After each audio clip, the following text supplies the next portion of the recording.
দেখেন কি সুন্দর করে গাড়িটা কিন্তু উপরে উড়ে হেলাইছে। আসলে এইসব দেশের সিস্টেমগুলো দেখে খুব ভালো লাগলো যে কোনো মানুষের ডরা শোভা ধাক্কা দেওয়া ঠেলা দেওয়ার কোনো দরকার নাই। এমনি ডরের মাথায় আছি ইউরোপের দেশে ইয়ে পড়ে রয়েছে, আবার কোন সময় আবার ইউরোপের লাগে আমেরিকার কি হইয়ে যায় না যায় হ্যাঁ তো আর কম থম যায় না। এই লিগে একটু কইলাম যে বারান্দা যাইয়ে দেখি তাই কাহিনীটা চলতে আছে কি তাই জানি যুদ্ধের বড় বড় গাড়ি হেই এলো ইয়ে পড়ে চাইয়ে দেন। এরকম করে যদি কোনো এলাকা দিয়ে যায় হ্যাঁ মানুষে কি ঘুমাইতে পারে? এই যে মাছের উপর দিয়ে সাদা সাদা যেগুলো দেখতে আছেন এগুলো সব হয়েছে বরফ। এই যদি একটু ভাঙার চেষ্টা করি ভাঙেও না, এমন শক্ত।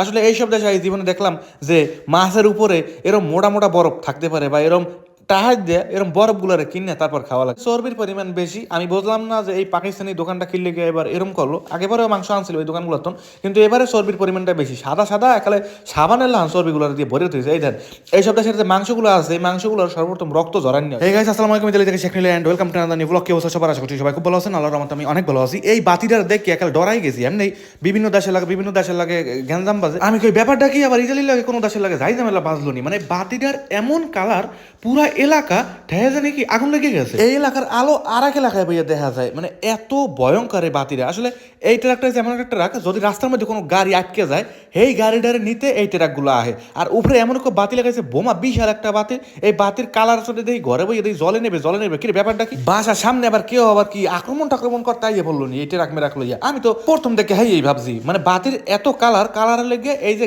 গাড়ি আর দেখায় না। পরে ভাবলাম যে না এই খারাপ কিছু না, এটার মধ্যে খারাপ কিছু লই যাওয়ার মতো এই গাড়ি না। এইগুলা লইয়া আর কি রাস্তার মধ্যে এই যে গাড়ি আটকে গেছে, দেখেন যে কি সুন্দর করে গাড়িটারে পিছনে উড়াই লইলো। আসলে গাড়িটা কিন্তু অ্যাক্সিডেন্ট হয় না। এই গাড়িগুলো দিয়ে সাধারণত রাস্তার মধ্যে কোনো গাড়ি যদি অ্যাক্সিডেন্ট হয় ভাঙ্গিয়ে যায়, চলে না বা স্টার্ট নেয় না, ওই সব গাড়িগুলো টাইনিয়ে লইয়ে যায় গিয়ে। এখানেও সেই একই কাম হয়েছে, রাস্তার পাশে গাড়ি ধুয়ে দিয়েছে, গাড়ি স্টার্ট নেয় না। এরপরে এই গাড়িটা দিয়ে টাইন নিয়ে ওই ছোট গাড়িটা সাদা গাড়িটারে হ্যার উপরে উড়াইয়ে পিঠের মধ্যে করে লইয়ে হ্যার পর যাবে গিয়ে। দেখেন কি সুন্দর করে গাড়িটারে কিন্তু উপরে উড়ে হেলাইছে। আসলে এইসব দেশের সিস্টেমগুলো দেখে খুব ভালো লাগলো যে কোনো মানুষের ডরা শোভা ধাক্কা দেওয়া ঠেলা দেওয়ার কোনো দরকার নাই। পিছন দিয়া কেমনে জানি বাইন দিয়া শিকল মিকল দিয়া তারপরে টান মারিয়ে উপরে উঠাইয়া এখন এই গাড়িটা লিয়ে যায় গিয়া। আসলে এই ট্রাকটা দিনের বেলা যখন চলাচল করে রাস্তার মধ্যে খুব বেশি একটা মানে এরম যাই ঝামেলা করে না, মানে বাতিতে এরম চোখ টোক ধরিয়ে যায় না।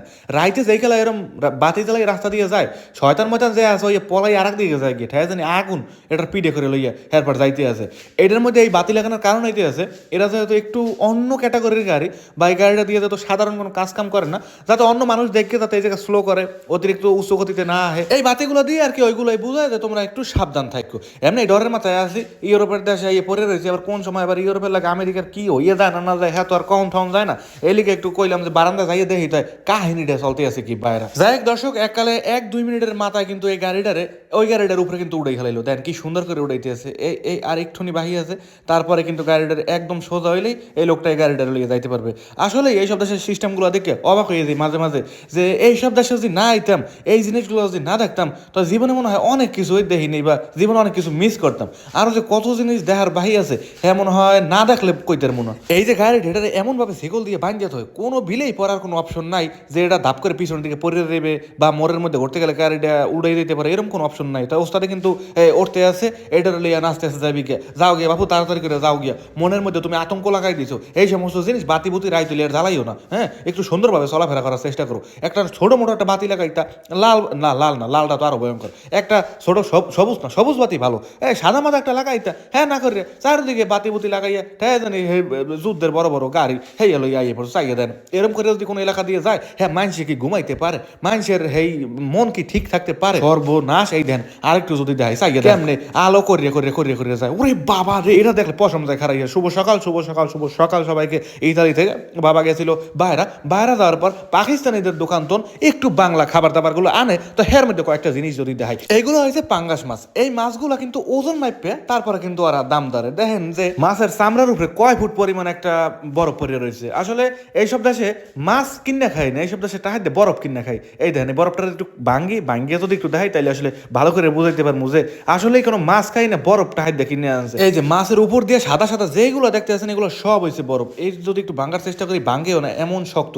আসলে এইসব দেশে এই জীবনে দেখলাম যে মাছের উপরে এরম মোটা মোটা বরফ থাকতে পারে বা এরম টাহাজ দিয়ে এরকম বরফগুলারে কিনে তারপর খাওয়া লাগে।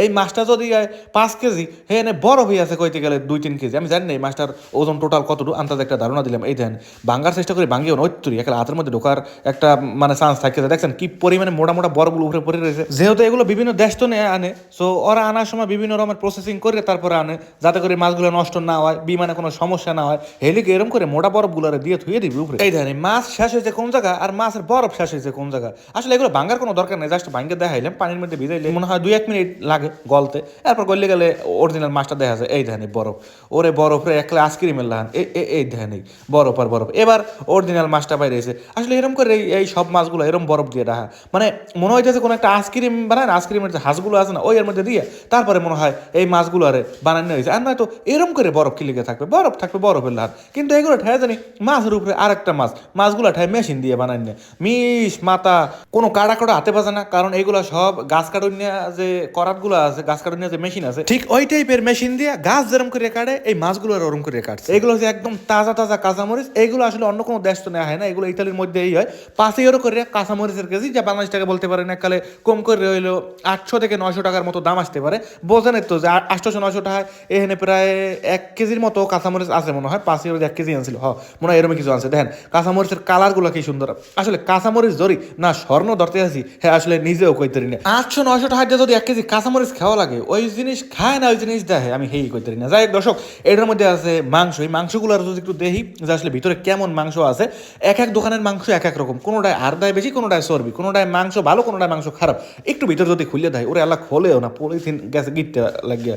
এই দেখেন ভিতরে মাংস কেমন হইবে, মনে হয় ভালো হইবে। ও মাংসগুলো অনেক ভালো, কিন্তু মাংসের মধ্যে চর্বির পরিমাণ বেশি। আমি বুঝলাম না যে এই পাকিস্তানি দোকানটা কিনলে গিয়ে এবার এরকম করলো। আগেবারেও মাংস আনছিল ওই দোকানগুলো, কিন্তু এবারে চর্বির পরিমাণটা বেশি। সাদা সাদা একালে সাবানের লাহান চর্বিগুলো দিয়ে ভরে তুলছে। এই দেন এইসব দেশের যে মাংসগুলো আছে, এই মাংসগুলোর সর্বপ্রথম রক্ত জরানি হয়, যার কারণে মাংসের উপরে অনেক সময় কালা কালা দেখা যায়। ঠেয়া জানি আচার বানাই থুয়ে দিছে, মাংসের যে আচার আছে না, ঠিক ওর আচারের লানটায় রৌদে হুগাইয়া তারপরে আসলে এগুলোরে বিক্রি করতে আনছে। এই মাংসের মধ্যে আসলে এক ফোঁটা রক্ত পাওয়া যাবে না, এক ফোঁটা রক্ত পাওয়া সম্ভব না, যত ভিজাই থন যেমন চায় হ্যাঁ কারণ এই দেন মেশিন দিয়ে কাটছে, যার কারণে একালে সাইড ইডের লাহান দেওয়া যাইতে আছে।